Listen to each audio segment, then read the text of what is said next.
Astaghfirullah. Bismillahirrahmanirrahim. Assalamualaikum warahmatullahi wabarakatuh.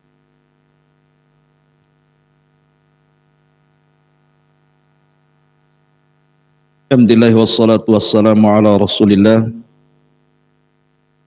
wa ala alihi wa sahbihi wa mawalah wa la hawla wa la quwata illa billahi wa ba'd.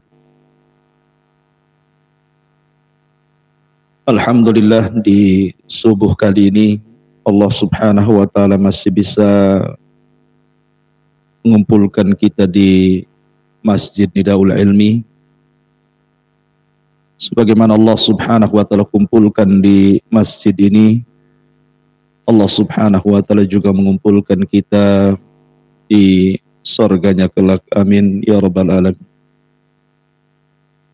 Salawat dan salam kita hadiahkan kepada Rasul kita Nabi besar Muhammad sallallahu alaihi wa ala alihi wasallam. Kita masuk pada ayat berikutnya dari surah Al-Fatihah.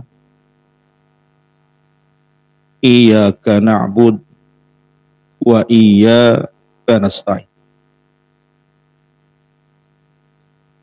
Ayat ini adalah inti daripada Al-Quran.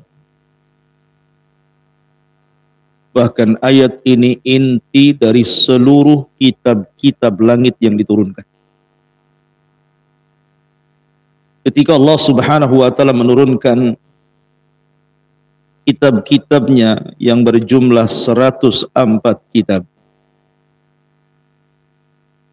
yang 100 disebut dengan suhuf dan yang 4 disebut dengan Taurat, Zabur, Injil dan Al-Quran.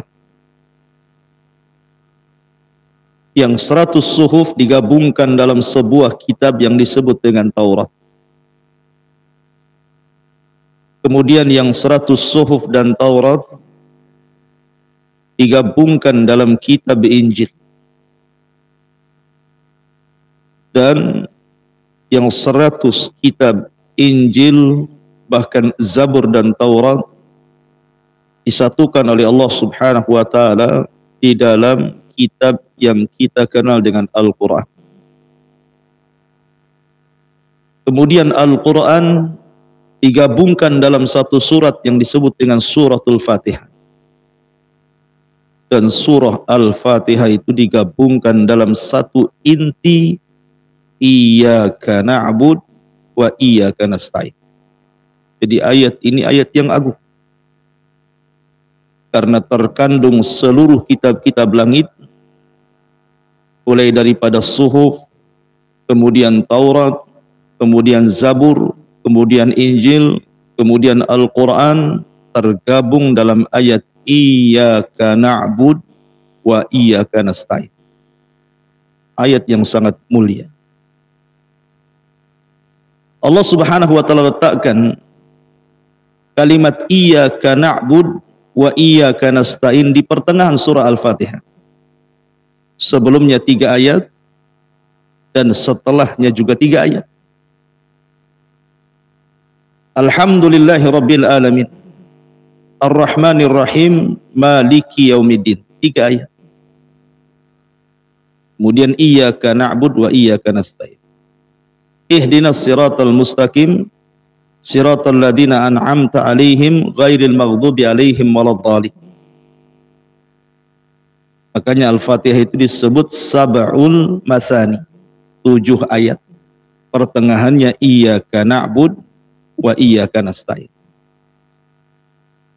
Inilah yang dimaksud dalam hadis Abu Hurairah radhiyallahu an dari Nabi sallallahu alaihi wasallam, qasamtu as-shalah ala qismain. Aku bagi solat itu menjadi 2 bagian. Nisfun lillahi wa nisfun li'abdihi. Separuhnya untuk Allah dan separuhnya untuk hambanya.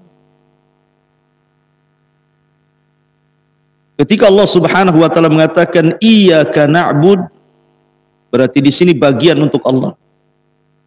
Ketika Allah katakan Iyyaka nasta'in, inilah bagian untuk hambanya. Jadi iyyaka na'bud separuh untuk Allah, wa iyyaka nasta'in, separuhnya untuk hambanya. Ma'asyiral muslimin yang dimuliakan Allah Subhanahu wa taala.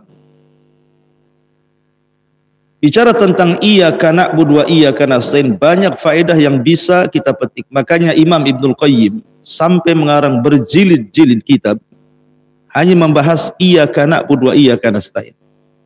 Satu kitab namanya Madarijus Salikin fi manazil iyyaka na'budu wa iyyaka nasta'in. Saking agungnya ayat ini sampai ulama mengarang berjilid-jilid untuk memahamkan kepada kita kalimat iyyaka na'budu wa iyyaka nasta'in. Iyyaka na'bud, hanya kepadamu kami menyembah. Wa iyyaka nasta'in, hanya kepadamu kami meminta pertolongan.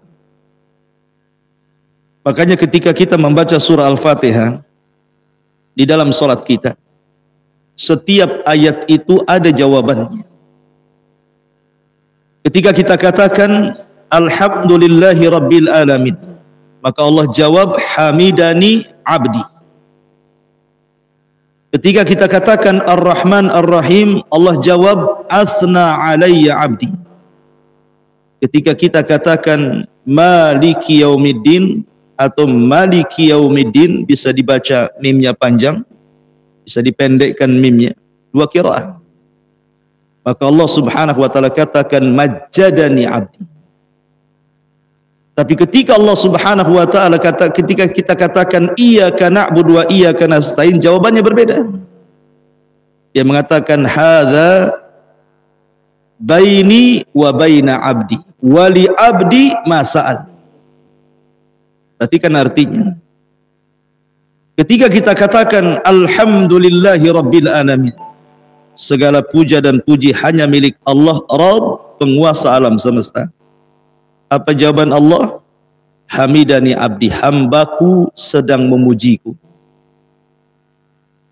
Apabila kita katakan Ar-Rahman Ar-Rahim, maka Allah jawab asna alayya abdi.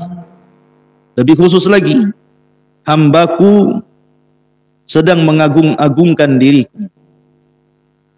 Apabila kita katakan maliki yaumiddin, maka Allah jawab majjadani abdi, hambaku sedang membesar-besarkan diri. Tapi ketika kita katakan iyyaka na'bud wa iyyaka nasta'in, apa kata Allah? Hadza baini wa baina abdi.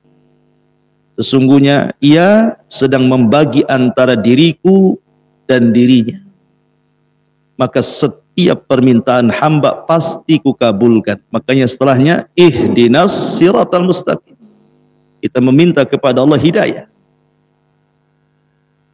Jadi iyyaka na'bud diberikan kepada Allah, wa iyyaka nasta'in ini untuk kita. Subhanallah, lihat tertib Al-Quran.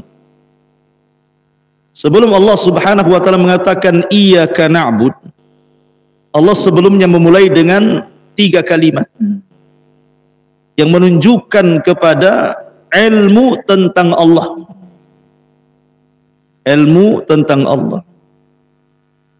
Karena alhamdulillahi rabbil alamin ar-rahmanir rahim maliki yaumiddin terkandung 3 tauhid.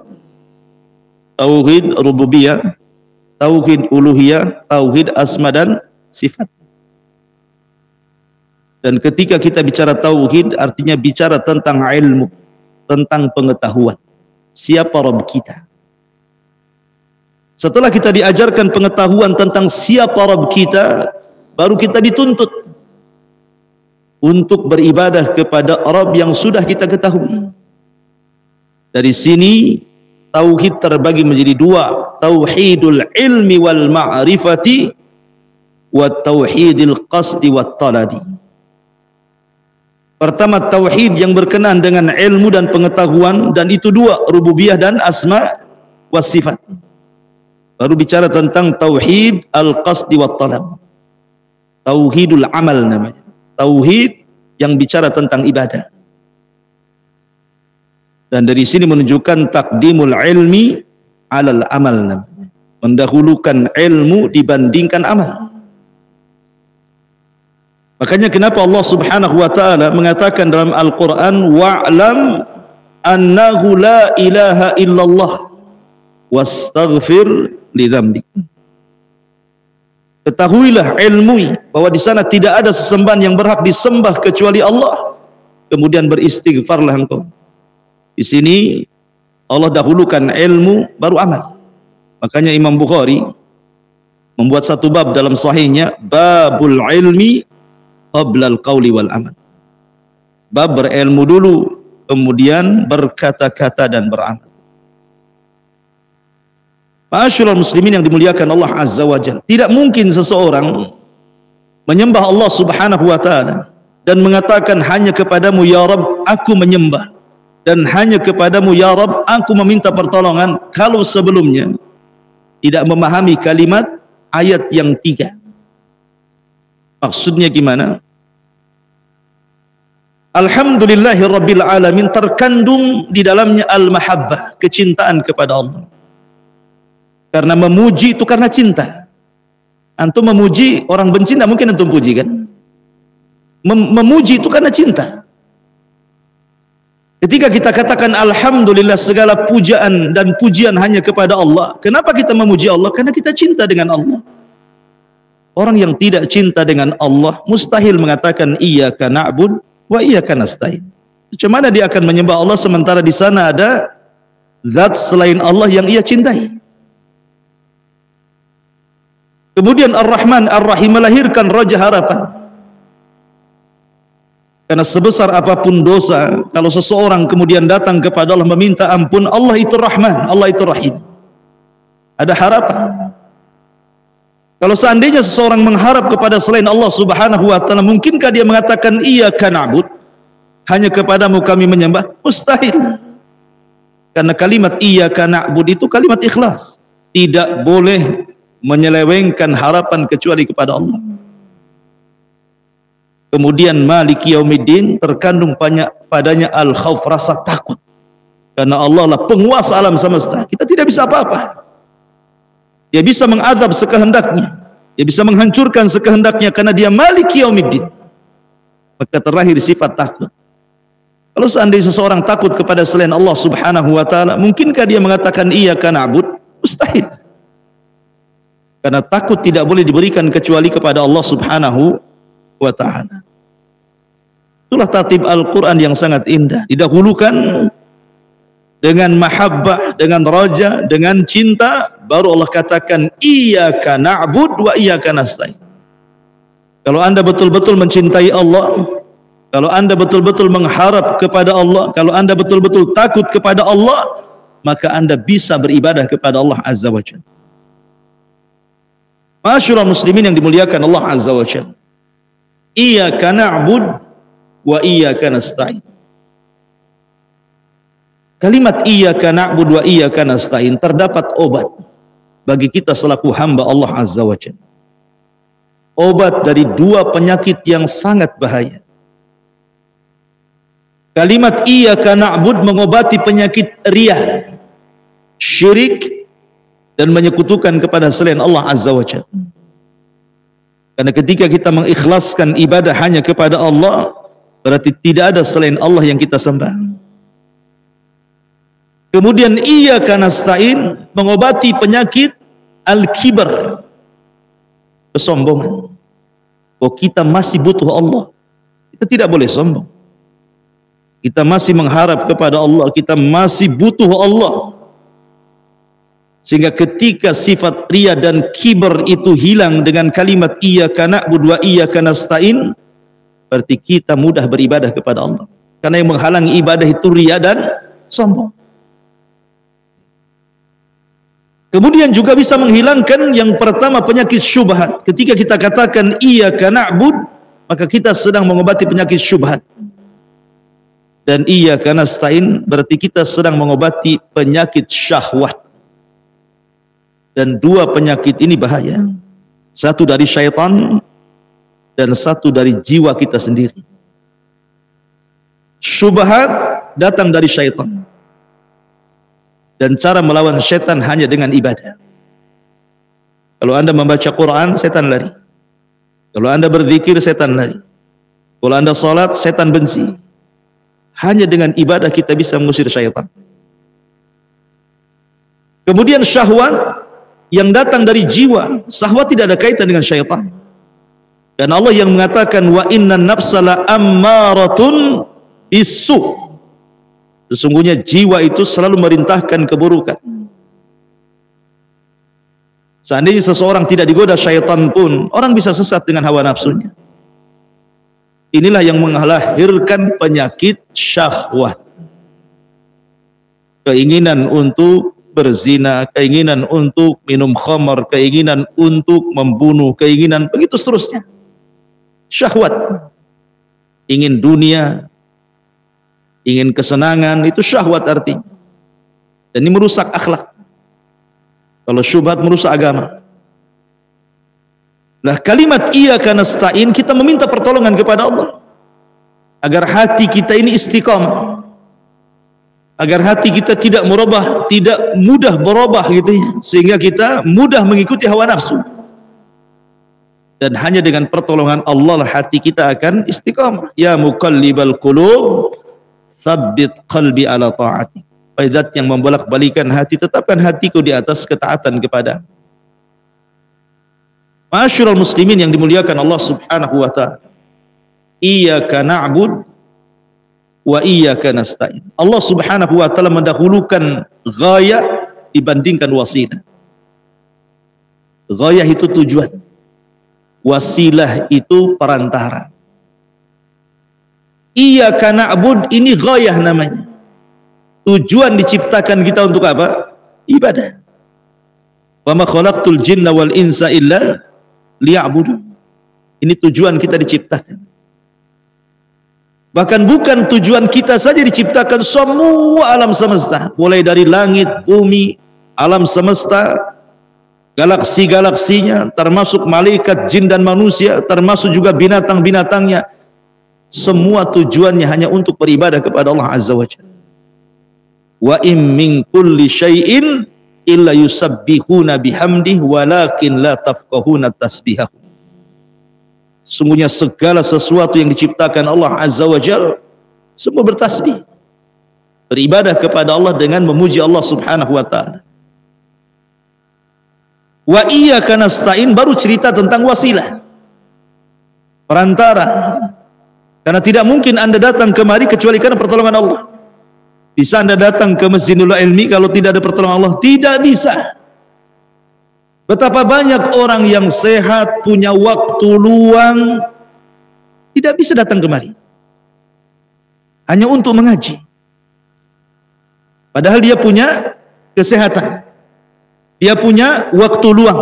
Kenapa tidak datang? Itulah yang diisyaratkan di dalam hadis Nabi SAW, ni'matani maghbunun katsirun minan nas, as-sihhatu wal faragh. Dua nikmat yang selalu dilupakan manusia, satu kesehatan dan waktu luang. Sehat, waktu luang, kenapa tidak beribadah? Ada orang sehat tapi tidak ada waktu, ada orang punya waktu tapi tidak sehat.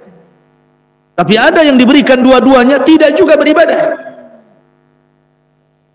Dari sini ma'asyiral muslimin yang dimuliakan Allah Azza wa Jalla, Allah sebutkan ghayah sebelum wasilah, supaya kita tahu apa gunanya Allah menciptakan kita ini, untuk beribadah kepada Allah Subhanahu wa taala dengan wasilah pertolongan, minta pertolongan kepada Allah agar kita bisa beribadah. Ma'asyiral muslimin yang dimuliakan Allah Subhanahu wa taala, iyyaka na'bud, lihat dhamir kata ganti daripada na'bud. Di situ menggunakan nun. Na'bud, bukan a'bud pakai hamzah alif. Nun itu artinya kami. Hamzah itu artinya aku. Kenapa Allah Subhanahu wa taala kemudian menyebutnya kalimat na'bud tidak a'bud? Iyyaka a'bud wa iyyaka asta'in. Tapi Allah katakan iyyaka na'bud wa iyyaka nasta'in. Kenapa kata gantinya menggunakan kami bukan aku? Sebab kalau kata ganti dhamir itu disebut dengan mutakallim a'bud, hanya kepadamu aku beribadah. Berarti dia bicara tentang dirinya sendiri. Hanya dia saja yang beribadah kepada Allah. Tetapi ketika Allah sebutkan na'bud, berarti ibadah itu bukan hanya menyangkut diri kita saja, tetapi mengajak keluarga kita, mengajak tetangga, mengajak orang-orang untuk sama-sama beribadah kepada Allah Azza wa Jalla. Karena kalimat na'bud ini terkandung pertama seluruh anggota badan kita. Mata kita, telinga kita, hidung kita, mulut kita, tangan kita, kaki kita, seluruh badan kita, semua kita serahkan kepada Allah. Cukup sampai di sini? Tidak. Tetapi dengan ibadah itu juga kita libatkan keluarga. Makanya Allah mengatakan ku anfusakum wa ahlikum nar. Jaga diri kalian dalam satu waktu, ajak keluarga kalian. Dari apa? Dari terhindar dari api neraka. Artinya ibadah. Karena ibadah itu pengaruhnya bukan untuk kita saja, tapi untuk keluarga. Makanya Allah Subhanahu wa taala khususkan perintah salat dengan mengatakan wasta'inu bis sabri was shalah. Mintalah kepada Allah pertolongan dengan sabar dan dengan salat. Dan Allah katakan wa'mur ahlaka bis salati wastabir 'alaiha. Perintahkan keluargamu untuk salat dan sabar. Karena pengaruh salat itu juga pengaruh kebaikan keluarga. Ibrahim alaihi salatu wassalam ketika ditangkap istrinya oleh Fir'aun, salah satu Fir'aun di zamannya, kemudian istrinya hendak dilecehkan, hendak dijamah oleh si Fir'aun Mesir ini. Tapi kemudian Ibrahim salat. Dia berdoa kepada Allah untuk ditolong istrinya. Maka setiap raja Fir'aun ini hendak menjamah istrinya, tidak bisa. Sampai akhirnya ketakutan dan marah sama para penggawa prajuritnya dan mengatakan, kusuruh kalian mendatangkan manusia, kalian pula mendatangkan setan kemari. Takutan sama istrinya Ibrahim. Akhirnya disuruh pergi, dikasih budak Sarah. Allah selamatkan Sarah berkat salatnya Ibrahim. Artinya salat itu membawa pengaruh. Ketika keluarga itu ada yang salat, masih ada keselamatan dalam rumah itu, masih ada ketenangan. Tapi kalau orang tidak salat dalam rumah itu, tidak akan selamat rumah itu. Jadi salat itu adalah ibadah yang mempengaruhi yang lainnya. Makanya lafadznya bukan iyyaka a'bud, tetapi iyyaka na'bud. Maksudnya mencakup orang lain juga. Makanya menggunakan dhamir kami. Kami itu orang ramai. Wa iyyaka nasta'in. Ma'asyiral muslimin yang dimuliakan Allah Subhanahu wa taala. Kemudian bicara tentang iyyaka na'budu wa iyyaka nasta'in juga. Di sini kita bicara tentang ibadah. Apa itu ibadah? Dan apa keutamaan ibadah? Kenapa pula Allah suruh kita ibadah? Ma'asyiral muslimin yang dimuliakan Allah Azza wa Jalla. Allah mengatakan wa ma khalaqtul jinna wal insa illa liya'budun. Tidaklah aku ciptakan jin dan manusia kecuali aku tuntut mereka untuk beribadah kepada Allah Azza wa Jalla. Dan ibadah itu diambil kalimat dari kalimat az-zul wal khudu. Ibadah itu diambil dari makna arti merendahkan dan menghinakan diri. Makanya ketika kita katakan hayawan mu'abbad, hewan mu'abbad, hewan yang tunduk, itu artinya. Ibadah itu artinya ketundukan. Kenapa ibadah itu artinya ketundukan? Karena di hadapan kita ada Rabb yang sangat kuat. Maka kita harus tunduk kepada Rabb yang sangat kuat, yang sangat perkasa. Al-Qahir fawqa ibadi, yang bisa melakukan apa saja kepada hambanya. Makanya ketika kita beribadah, artinya kita bertunduk kepada Zat yang maha kuat. Itu arti ibadah. Kenapa antum ibadah? Antum sedang menundukkan diri kepada Allah Subhanahu wa ta'ala, merendahkan diri kepada Allah. Makanya ibadah itu perlu khusyuk. Ibadah itu perlu tumaknina. Ibadah itu perlu ketundukan kepada Allah Azza wa Jalla. Maka ini disebut ibadah. Tunduk kepada Allah Subhanahu wa ta'ala. Diberikan kepada siapa ibadah itu? Kepada Allah. Dan Allah itu la ilaha illallah. Tidak ada sembahan yang berhak disembah kecuali Allah. Di langit ada sesembahan, di bumi juga ada sesembahan. Ada orang yang nyembah bintang, matahari, bulan dan yang semacamnya di langit. Ada orang yang nyembah batu, gunung, lembah dan yang semacamnya di bumi. Bahkan hampir setiap makhluk dari zaman ke zaman pasti disembah. Kalau di zaman Nabi Nuh alaihi salatu wasalam orang hanya menyembah patung-patung orang-orang saleh. Di zaman Ibrahim berkembang kepada bintang, bulan, matahari. Akhirnya di zaman sekarang berkembang lagi. Sampai kepada ular sendok pun disembah. Zaman sekarang. Semacam kan. Gajah disembah. Sampai afwan, maaf saya pernah terbaca. Sampai di India itu ada patung seorang wanita. Kemudian nampak kemaluannya. Disembah juga. Alasannya dari situ keluar orang-orang baik. Dia tidak tahu Fir'aun juga keluar dari situ. Artinya bahwa sampai ada orang yang seperti itu. Maka ketika kita katakan la ilaha fis sama, la ilaha fil ardi, tidak ada sesembahan di langit, tidak ada sembahan di bumi, tidak ada sembahan di alam semesta ini illallah, kecuali Allah Subhanahu wa ta'ala. Dan Allah bukan bagian daripada sesembahan. Maksudnya begini, karena ada orang yang memahami bahwa Allah itu bukan orang Arab, seolah-olah apa? Allah itu bagian sesembahan yang dikeluarkan. Bukan begitu pemahamannya. Jadi ketika kita katakan la ilaha, kita ambil semua sesembahan, kemudian kita masukkan ke koper, kita kunci, ambil satu, yang ini dibuang. Bukan begitu pemahamannya. Allah itu bukan bagian dari sesembahan yang dikecualikan. Sesembahan. Allah. Nggak ada kaitan antara Allah dengan sesembahan yang disembah manusia.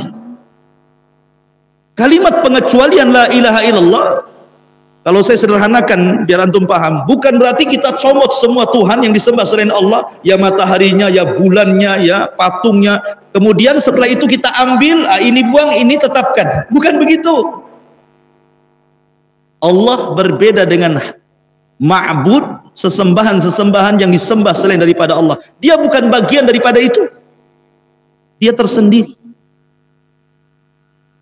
Makanya Allah mengatakan la ilaha fa'lam annahu la ilaha illallah. Dan Allah badal daripada kalimat hak yang muqaddar yang disembunyikan. La ilaha haqqun illallahu. Namanya la dalam ilmu bahasa Arab ada isim la, ada khobar la. La ilaha, ini isim la. Mana khobarnya? Makhdhuf, haqqun. Tidak ada sembahan yang berhak disembah, itu pengertiannya. Kemudian badal hak adalah Allah. Jadi dia bukan bagian daripada makhluk, dia tersendiri. Ma'asyiral muslimin yang dimuliakan Allah Subhanahu wa ta'ala, mungkinkah manusia mengetahui sesembahannya dengan akalnya? Mungkinkah manusia mampu melihat sesembahan dengan kedua matanya? Mungkinkah manusia bisa mendengar secara langsung Tuhannya? Mustahil. Tetapi walaupun demikian, Allah Subhanahu wa ta'ala mengetahui hamba-hambanya. Lalu kenapa Allah Subhanahu wa ta'ala menutup diri dari hambanya?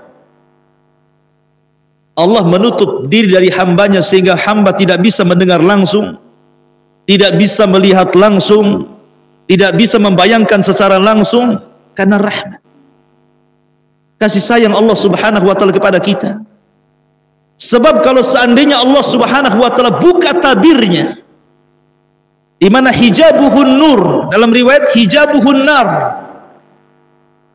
di mana Allah Subhanahu wa taala punya hijab yang hijabnya cahaya, dalam riwayat hijabnya itu api.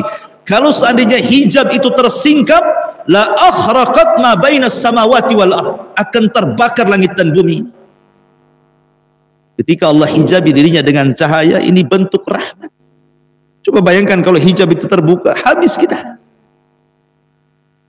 Jadi kasih sayang Allah yang membuat dia terhalang antara kita dengan Allah Subhanahu wa taala. Musa alaihi salatu wassalam pernah meminta agar Allah diperlihatkan.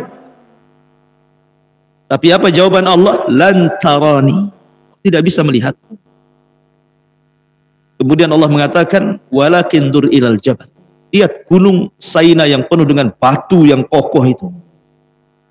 Kalau aku akan tampakkan diriku pada gunung itu, fa in istaqarra makanah, kalau gunung itu tetap tidak hancur, fasaufa tarani, kau bisa melihat. Apa yang terjadi? Falamma tajalla rabbuha lil jabali ja'alahu dakka wa sara Musa sa'iqa. Ketika Allah menampakkan dirinya ke gunung itu, hancur lebur gunung itu. Musa pun pingsan. Kemudian Musa bangun dan mengatakan, tubtu ilaika ya Rabb, aku tobat kepadamu. Aku nggak akan minta lagi agar engkau memperlihatkan dirimu kepadaku. Kalau gunung penuh dengan batu saja bisa hancur, kita ini tulang daging apalah kita ini. Artinya ketika Allah terhalangi antara dia dengan kita, itu rahmat dari Allah. Bani Israel ketika minta kepada Nabi Musa, lan nu'mina laka hatta narallaha jahra fa akhadatkumus sa'iqatu wa antum tanzur. Ya Musa, kami tidak akan beriman dengan kenabianmu sampai kami melihat Allah, katanya. Datang halilintar menyambar mereka, mati semua. Jadi terhalangnya Allah Subhanahu wa taala sehingga kita tidak bisa mendengar langsung, melihat langsung, membayangkan langsung. Itu semua rahmat dari Allah Subhanahu wa taala, kasih sayang Allah kepada kita. Makanya Aisyah radhiyallahu anha mengatakan, siapa yang mengatakan anna Nabiyya sallallahu alaihi wasallam ra'a rabbahu, siapa yang mengatakan Rasul Muhammad SAW melihat Rabbnya pada peristiwa Isra dan Mi'raj, maka dia telah melakukan ucapan dusta. Tidak, Rasul tidak pernah melihat Allah. Ketika Rasul sallallahu alaihi wasallam dari riwayat Ibnu Abbas radhiyallahu anhu ditanya, apakah engkau melihat Rabbmu ya Rasul dalam peristiwa Mi'raj? Maka Rasul mengatakan, nurun inni ara, dalam riwayat nurun anna ara, cahaya yang kulihat. Hanya hijabnya yang dilihat. Karena Allah Subhanahu wa taala mustahil terlihat di bumi. Mustahil. Makanya pemahaman melihat Allah Subhanahu wa taala terbagi menjadi tiga. Ada orang-orang yang gulu ekstrim, bisa melihat Allah di bumi, dan ini para pendusta. Seperti yang terjadi di Batam dulu. Bayar 500.000, masuk ke dalam kamar, tengok jolang isi air, komat kamit, nanti tengok Allah di situ. Gulu, mana bisa Allah dilihat di jolang? Pendusta. Musa saja tidak bisa, apalagi Anda. Rasul saja tidak bisa melihat Allah, kok pula ngaku-ngaku bisa melihat Allah? Ada orang yang menafikan Allah tidak mungkin dilihat di dunia akhirat, Mu'tazilah. Akal yang bicara, mustahil. Tapi ahli sunnah wal jamaah mengatakan, ya di dunia Allah tidak bisa dilihat, tapi di akhirat Allah akan menampakkan dirinya, dan itu nikmat terbesar yang Allah anugerahkan kepada penduduk sorga, ru'yatullah, mereka mampu melihat Allah. Ketika Allah Subhanahu wa taala mengatakan, saluni ma syi'tum fahada yaumun mazid, mintalah segala sesuatu wahai penduduk sorga, ini hari tambahan nikmat untuk kalian. Penduduk sorga mengatakan, ya Rabb, alam tubayyid wujuhana wa tubaiduna anin nar wa tudkhilanal jannah. Ya Rabb, bukankah kau sudah memutihkan wajah kami, sudah mengeluarkan kami dari neraka dan masukkan ke dalam sorga? Cukup ya Rabb, tidak perlu lagi. Tapi Allah mengatakan, Allah karim, saluni ma syi'tum, minta sesuatu kepadaku. Maka mereka bergerak kepada Adam alaihi salatu wassalam, ya Adam, apa yang harus kita minta kepada Allah? Maka Adam mengatakan kepada penduduk sorga, ya ahlal jannah, salullaha ridha, mintalah keridhaan Allah azza wa jalla. Fa inna Allah in sakhita alaikum akhrajakum kama akhrajani minal jannah. Kalau Allah sampai murka kepada kalian, kalian akan dikeluarkan dari sorga sebagaimana dulu aku pernah dikeluarkan dari sorga karena kemurkaannya. Minta keridhaannya supaya kalian tidak dikeluarkan lagi. Kemudian mereka mengatakan, ya Rabb, nas'alu ridhaka, kami meminta keridhaan dan Allah kabulkan. Kemudian Allah Karim tetap meminta, saluni ma syi'tum, minta lagi. Mereka mengatakan, ya Allah, apa yang harus kita minta? Semua sudah dicukupi di sorga, apa yang harus kita minta lagi? Akhirnya mereka minta kepada Nabi Musa, ya Musa, apa lagi yang harus kami minta? Maka Musa mengatakan, salullah, mintalah kepada Allah agar kalian bisa melihat wajahnya. Karena aku pernah meminta di dunia, dia pun mengatakan lantarani, tidak bisa melihat. Maka penduduk surga meminta kepada Allah agar diperlihatkan wajahnya. Ketika Allah subhanahu wa ta'ala menyingkap tabir cahaya dan tabir apinya itu, semua penduduk surga melihat Allah. Mereka pun mengatakan, demi Allah tidak ada nikmat yang lebih besar dibandingkan melihat Allah subhanahu wa ta'ala. Itulah tambahan nikmat yang melebihi nikmat semua penduduk surga, ru'yatullah. Tapi di dunia tidak mungkin Allah terlihat. Sekali lagi, kenapa Allah hijabi dirinya dengan kita? Supaya kita merasakan rahmat Allah subhanahu wa ta'ala. Disitulah perlunya kita ilmu tentang Allah, karena Allah tidak bisa terlihat masalahnya. Allah tidak bisa didengar langsung suaranya oleh kita. Allah tidak bisa dibayangkan. Makanya kita harus paham siapa Tuhan kita, dan Allah sudah memahamkan siapa dirinya. Diutuslah Nabi SAW, diturunkan Al-Quran untuk memahamkan siapa dirinya. Nabi SAW datang dengan keterangan-keterangan menjelaskan siapa Tuhan kita, sehingga Tuhan tidak bisa dibayangkan, Tuhan tidak bisa dilihat secara langsung, Tuhan tidak bisa didengar, Tuhan tidak bisa dipikirkan. Tuhan itu dipelajari. Makanya orang barat, ketika tidak ada yang membimbing mereka tentang siapa Tuhannya, liarlah otak mereka ketika menggambarkan siapa Tuhan. Seperti orang barat ketika menggambarkan alien, gak pernah mereka itu melihat alien. Tapi mereka bayangkan, oh jangan-jangan alien itu seperti ini. Dibuatlah telinga panjang, dibuatlah taring, dibuatlah besar kepala, macam-macam. Melihat aja gak pernah. Antum dibohongi oleh Hollywood. Gak ada orang itu lihat alien. Itu khayalan. Karena bagi orang yang tidak pernah melihat kemudian menggambarkan, itu semua khayalan. Dihayalkan kayak sesuai dengan yang dilihat, sesuai yang didengar, sesuai yang dipikirkan. Digambarlah alien. Jumpa pun tidak Anda dengan alien. Begitulah walillahil matsalul a'la. Ketika seseorang tidak dibimbing ketika menerapkan siapa Tuhannya, akhirnya liar ketika menggambarkan siapa Tuhannya. Bermunculanlah berbagai macam Tuhan-Tuhan yang jauh daripada ketuhanan. Muncullah istilah jangan-jangan Tuhan itu kayak manusia.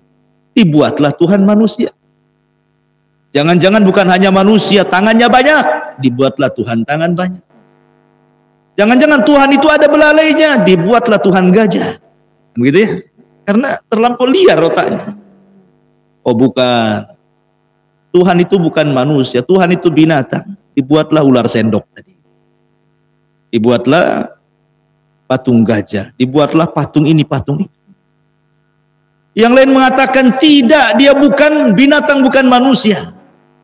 Akhirnya apa? Oh mungkin dia pohon, akhirnya nyembah pohon. Mungkin dia semacam tumbuh-tumbuhan, akar disembah. Liar kan? Ketika seseorang liar menggambarkan siapa Tuhannya, karena tidak ada yang membimbing masalahnya, maka ketika salah menetapkan siapa Tuhannya, maka akan salah pula ketika menyembahnya. Karena sudah salah dari awal. Ketika puncaknya salah, pasti bawahnya salah. Anda kalau menetapkan Tuhan sudah salah, pasti salah cara menyembahnya. Yang lain mengatakan nyembah Tuhan, oh Tuhan itu perlu buah-buahan, dia suka buah-buahan. Taruhlah jeruk, apel, yang nyembah Tuhan. Oh enggak, Tuhan tidak suka apel, Tuhan itu suka lidi yang dibakar. Lidi dibakar, nyembah Tuhan. Gitu ya. Kemudian, oh enggak itu, Tuhan tidak suka itu. Suka apa? Macam-macam lah dibuat kesukaan Tuhan sesuai dengan cara berpikirnya kan. Alhamdulillah ikhwan, kita ini dapat hidayah. Kita tidak sembarangan liar menetapkan siapa Tuhan kita, tapi Allah utus Rasul sallallahu alaihi wasallam menjelaskan siapa Tuhan. Supaya benar cara iyyaka na'budnya itu. Rasul datang menjelaskan Tuhan kita seperti apa. Karena begini ikhwan, kalau saya contohkan, ini foto lakuan. Antum tidak pernah melihat ini, tidak pernah melihat botol ini, tidak pernah. Kita tahu bahwa kemudian saya katakan tolong sifatkan botol itu. Antum tidak pernah melihat. Maka ada 3 kemungkinan. Antum bisa mensifatkan karena ada kembarannya. Antum pernah melihat kembarannya, maka antum bisa mensifatkan botol yang tidak pernah antum lihat karena pernah melihat yang semisalnya. 1. Yang kedua, atau antum pernah melihat langsung. Yang ketiga, atau antum diceritakan orang lain tentang botol itu. Kan cuma 3 itu saja kan. Pertama, antum melihat langsung, antum bisa mensifatkan. Atau tidak pernah melihat langsung, antum bisa melihat kembarannya. Atau tidak melihat langsung, tidak melihat kembarannya, orang yang bicara soal botol itu. Cuma 3 ini saja. Kita terapkan kepada Allah, walillah matsalul a'la. Pertama, kita tidak pernah melihat Allah. Mustahil kita bisa menggambarkan Allah. Karena tidak pernah melihat. Bagaimana caranya? Yang kedua, Allah tidak punya kembaran. Karena Allah subhanahu wa ta'ala, qul huwallahu ahad. Allah itu ahad. Tidak ada syarikat bagi Allah. Sehingga kita tidak bisa menggambarkan Allah dengan melihat kembarannya. Karena kembarannya pun tidak punya. Bagaimana caranya menggambarkan Allah? Sehingga yang memungkinkan yang ketiga, ada orang yang bicara tentang Allah, yang dipercaya Allah, dia menyampaikan zatnya kepada kita. Siapa mereka? Para perantara. Siapa perantara? Para nabi, para rasul. Hanya itu yang memungkinkan kita mengenal Allah. Makanya diutuslah Rasul kepada kita. Makanya iyyaka na'bud itu punya 2 syarat. Syarat ikhlas dan ittiba. Ikhlas kepada Allah, ittiba supaya kita benar caranya menyembah Allah. Karena hanya utusan itulah yang paham siapa Allah dan bagaimana cara menyembah. Maka ikuti para utusan itu. Supaya kita benar menetapkan Allah dan bagaimana cara menyembahnya. Dan para utusan itu sudah diutus pada tiap-tiap umat ini. Walaqad ba'atsna fi kulli ummatir rasulan an i'budullaha wajtanibut taghut. Dan kami utus pada tiap-tiap umat ini utusan. Seruan mereka, sembahlah Allah, jauhi sesembahan selain Allah alias taghut. Dan Allah utus kepada kita umat Islam Nabi SAW. Maka pelajari Allah dari Nabi kita dan pelajari bagaimana cara menyembah Allah dari Nabi kita. Makanya beriman kepada Rasul adalah pertama tasdiquhu fima akhbar. Kemudian yang kedua ta'atuhu fima amar. Kemudian yang ketiga wajtinabu ma naha anhu wajazar. Kemudian yang keempat wa alla yu'badullah illa bima syara. Benarkan apapun yang dihabarkan Nabi, laksanakan apapun yang diperintahkan Nabi, jauhkan apapun yang dilarang Nabi, dan jangan menyembah Allah kecuali dengan syariat Nabi. Karena hanya dia yang paling tahu siapa Tuhan dan bagaimana cara menyembah. Inilah makna iyyaka na'bud. Hanya kepada Allah subhanahu wa ta'ala kita menyembah Allah subhanahu wa ta'ala. Ma'asyiral muslimin yang dimuliakan Allah azza wa jalla. Adapun arkanul ibadah, sudah saya jelaskan tadi bahwa rukun ibadah itu 3. Al-mahabbah, Ar-raja, al-khauf, kecintaan, pengharapan, rasa takut. Kenapa demikian? Ada istilah ulama yang sangat bagus sekali. Ma'asyiral muslimin yang dimuliakan Allah Subhanahu wa taala, apa kata para ulama? Man 'abadallaha bil hubbi wahdah. Barang siapa yang hanya menyembah Allah dengan cinta saja, fahuwa zindik, maka dia zindik. Wa man 'abadahu bir raja'i wahdah, fahuwa murji. Siapa yang menyembah Allah dengan harapan saja, maka sama dengan murji'ah. Wa man 'abadallah bil khaufi wahdah. Siapa yang menyembah Allah Subhanahu wa taala hanya dengan takut saja, fahuwa khariji, maka dia khawarij.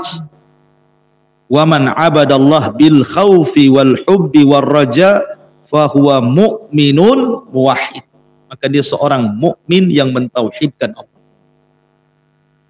Orang khawarij hulu terhadap ayat-ayat Al-Quran yang berkaitan dengan al-wa'id, ancaman. Makanya dia mudah mengkafir-kafirkan orang, karena yang dibaca hanya ayat-ayat ancaman saja.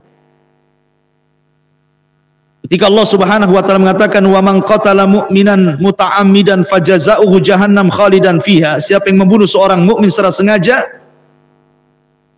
wa man qatala mu'minan muta'ammidan fajaza'uhu jahannam, jahannam tempatnya, khalidan fiha, kekal di dalamnya.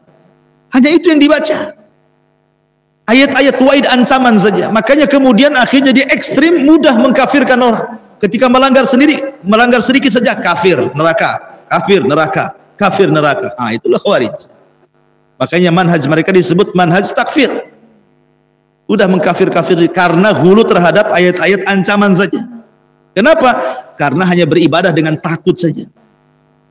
Ancaman kan melahirkan takut. Berbeda dengan murjiah pula, yang dibaca ayat harapan saja, sorga, sorga, sorga, sorga, sorga. Akhirnya apa? Dia tidak takut dengan ancaman. Makanya pemahaman murjiah, Anda masih dikatakan beriman walaupun bermaksiat. Kenapa?